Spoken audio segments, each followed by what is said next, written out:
नमस्कार दर्शक बंधु आज मो सिंदूर अधिकार सीरियल आपण माने देखा पाइबे एक जबरदस्त सीन आउ मजादार सीन। आज मुक्ति पूरा पूरी भाव में आदि को पूरा पागल कर सारी मुक्ति कहबे मु मो प्रेम को आज समस्त सामने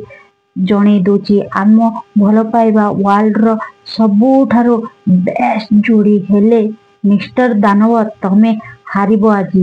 कौन कहतिल आम जोड़ी रे इमोशनल नहीं हेले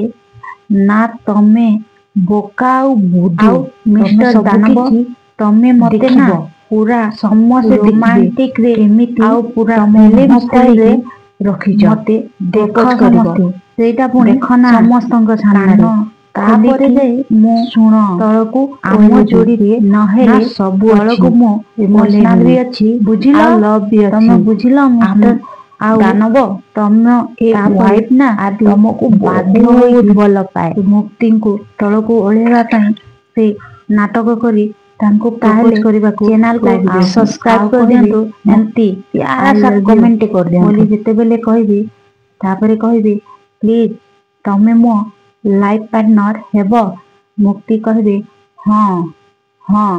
ए मुक्ति केवल आदित्यर आउ ए जन्म नुहे 7 जन्मर तापरे मुक्ति जेते बेले तलको पड़ी जाउथिबे आदि जाई ताको धरी पकेबे। तो दर्शक बंधु आपण मान को कौन लगी सतरे कौन 7 जन्मर साथी होई जिबे मुक्ति और आदि जदि आपण माने मुक्ति और आदि को भल पाउथिबे ताहेले